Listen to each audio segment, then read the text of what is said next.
యుద్ధాలు అనగానే మనకు వెంటనే గుర్తొచ్చేది సరిహద్దులు, మంచు పర్వతాలు లేదా ఎడారులు కదా. కాని నిజానికి అంతకంటే తీవ్రమైన యుద్ధం ఒక దేశ ఆర్థిక వ్యవస్థలో, బడ్జెట్ సమావేశాల్లో, మనం కట్టే పన్నుల రూపంలో సైలెంట్గా జరుగుతూ ఉంటుంది. ఈరోజు మనం చూడబోయే ఈ విశ్లేషణలో ఒక దేశం యుద్ధం చేస్తున్నప్పుడు ఆ దేశ ఆర్థిక వ్యవస్థ వెనక జరిగే ఆ అదృశ్య పోరాటమేంటో, అది మనల్ని ఎలా ప్రభావితం చేస్తుందో డీకోడ్ చేద్దాం. ఒక్కసారి ఆలోచించండి. సరిహద్దులో మన సైనికులు వాడే ఆయుధాలకు, వాడే ట్యాంకులకు, ఇంధనానికి, వాళ్ల జీతాలకు అసలు నిధులు ఎక్కడ్నుంచొస్తాయి? ఈ యుద్ధాల వెనుక ఉన్న నిజమైన ఆర్థిక మూల్యమేంటి? దీనికి సమాధానం వెతకడం నిజంగా చాలా ఆసక్తికరంగా ఉంటుంది. సరే, ముందుగా అసలు యుద్ధరంగానికి నిధులు ఎలా వస్తాయో చూద్దాం. ఈ ట్యాంకులు, మిసైల్స్ గాల్లోంచి ఊడిపడవు కదా. దీని గురించి కాస్త లోతుగా విశ్లేషిద్దాం. అసలు వార్ ఎకానమీ లేదా యుద్ధ ఆర్థిక వ్యవస్థ అంటే ఏంటి? సింపుల్గా చెప్పాలంటే, ఒక దేశం తన సైనిక అవసరాల కోసం తన మొత్తం ఆర్థిక వ్యవస్థను, పన్నుల ద్వారా వచ్చే రాబడిని, ఫ్యాక్టరీల ఉత్పత్తి సామర్థ్యాన్ని ఏకం చేసి యుద్ధం వైపు మళ్లించడమే ఈ వార్ ఎకానమీ. అంటే పార్లమెంటు నుంచి ఫ్రంట్ లైన్ దాకా డబ్బు ఎలా ప్రవహిస్తుందో అన్నమాట. మరి ప్రభుత్వాలు ఈ వేల కోట్ల నిధులను ఎలా సమీకరిస్తాయి? ఇక్కడ స్పష్టంగా 5 మార్గాలున్నాయి. మొదటిది మనకు తెలిసిందే, పన్నులు. అంటే ఆదాయపు పన్ను లేదా జీఎస్టీ లాంటి వాటి రూపంలో సామాన్య పౌరులే పరోక్షంగా ఈ నిధులు ఇస్తారు. రెండవది గ్లోబల్ బ్యాంకుల నుంచి అప్పులు చేయటం. మూడవది ప్రజల పెట్టుబడులను ఆకర్షించే వార్ బాండ్స్. ఇక నాలుగవది కాస్త రిస్క్తో కూడుకున్నది, అత్యవసర సమయాల్లో డబ్బును అదనంగా ముద్రించటం. దీనివల్ల ద్రవ్యోల్బణం అంటే ఇన్ఫ్లేషన్ భారీగా పెరిగే ప్రమాదం ఉంటుంది. చివరగా మిత్రదేశాల నుంచి వచ్చే విదేశీ సహాయం.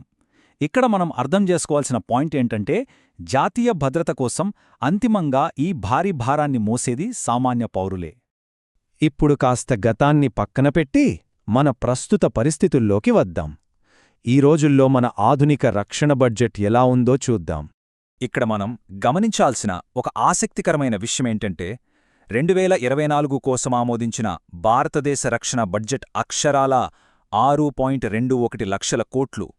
అయితే ఇందులో అసలు ట్విస్ట్ ఏంటంటే, ఒక్క ఆయుధం కూడా కొనకముందే బడ్జెట్లో పెద్ద భాగం మానవ వనరులకే ఖర్చవుతోంది. దాదాపు 17.2 లక్షల కోట్లు కేవలం సైనికుల జీతాలకు, మరో 15.41 లక్షల కోట్లు పెన్షన్లకు వెళ్ళిపోతాయి. ఆ తర్వాత మిగిలిన 3.08 లక్షల కోట్లు మాత్రమే కొత్త ఆయుధాలు, విమానాలు లేదా లాజిస్టిక్స్ కోసం ఖర్చు చేస్తారు. అంటే డిఫెన్స్లో హ్యూమన్ క్యాపిటల్కి ఎంత ప్రాధాన్యత ఉందో మనకిక్కడ స్పష్టంగా కనిపిస్తోంది.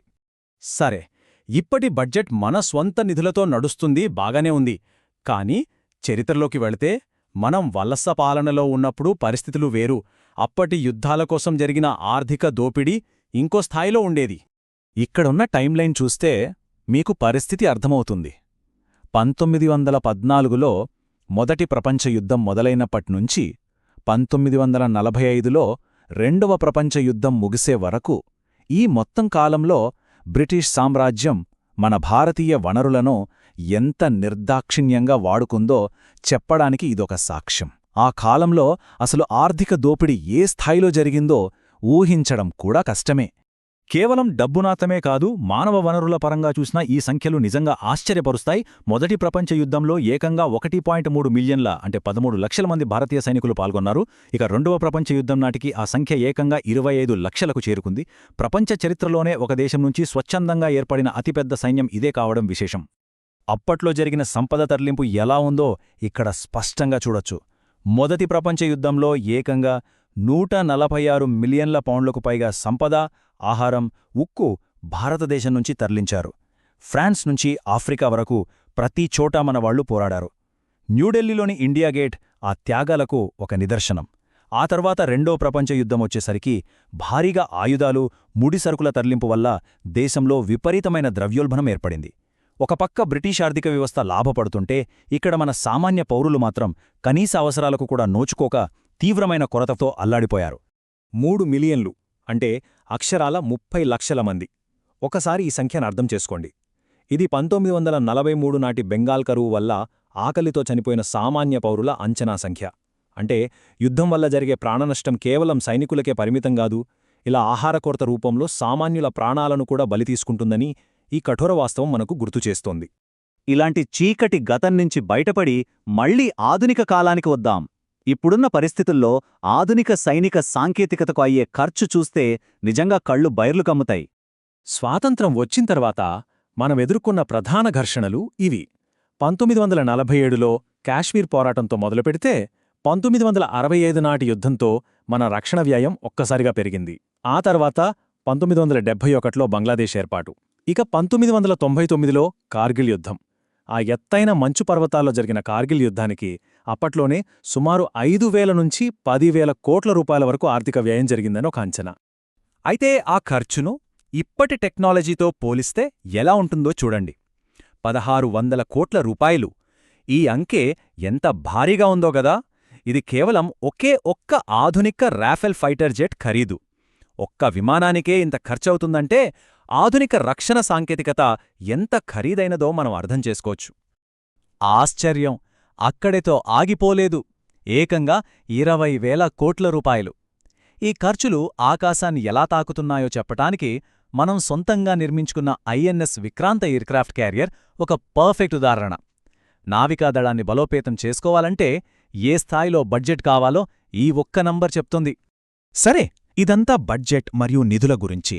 కానీ ఈ 1,000 కోట్ల రూపాయల వ్యయం మొత్తంగా ఒక దేశ ఆర్థిక ఆరోగ్యం మీద ఎలాంటి ప్రభావాన్ని చూపిస్తుందో ఇప్పుడు చూద్దాం.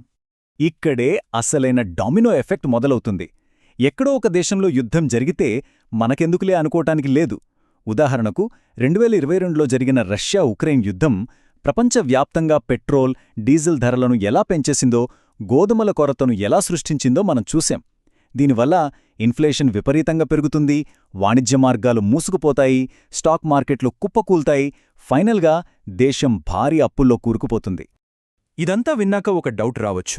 అసలు యుద్ధం వల్ల ఆర్థిక వ్యవస్థకు ఎప్పుడైనా ఏమాత్రమైన మేలు జరుగుతుందా అని. ఇదొక విచిత్రమైన వైరుధ్యం. ఒకవైపు చూస్తే కొన్నిసార్లు ఇది ఏరోస్పేస్, ఏఐ లేదా మెడిసిన్ లాంటి రంగాల్లో టెక్నాలజీని అనూహ్యంగా డెవలప్ చేస్తుంది. రెండో ప్రపంచ యుద్ధం తర్వాత అమెరికా ఆర్థికంగా ఎంత బలపడిందో దానికొక ఉదాహరణ. కాని మరొకవైపు వాస్తవమేంటంటే, ముఖ్యంగా అభివృద్ధి చెందుతున్న దేశాలకు యుద్ధం అంటే తీర్చలేని అప్పులు, దీర్ఘకాలిక ఆర్థిక నష్టం మరియు సామాన్యుల నడ్డివిరిచే ఇన్ఫ్లేషన్ మాత్రమే మిగులుతాయి. ముగింపుగా ఈ మాటలొక్కసారి గమనించండి. ఒక సైనికుడు యుద్ధభూమిలో పోరాడవచ్చు, కాని పేల్చిన ప్రతి తూటాకు మొత్తం దేశం నిశ్శబ్దంగా మూల్యం చెల్లిస్తోంది. ఎంత లోతైన అర్థముందో గదా ఇందులో. యుద్ధమని ఈ హిడెన్ లెడ్జర్ లేదా అదృశ్య ఖాతాను అంతిమంగా రాబోయే తరాలు, సామాన్య పన్ను చెల్లింపుదారులు తమ కష్టార్జితంతో భర్తీ చేస్తూనే ఉంటారు. ఈ వాస్తవం మనల్ని నిజంగానే తీవ్రంగా ఆలోచింపజేస్తుంది. మరి భవిష్యత్తులో ఈ ఆర్థిక వ్యవస్థలు, ఘర్షణల మధ్య ఉన్న ఈ అదృశ్య బంధం ఇంకెలా మారుతుందో కాలమే నిర్ణయించాలి.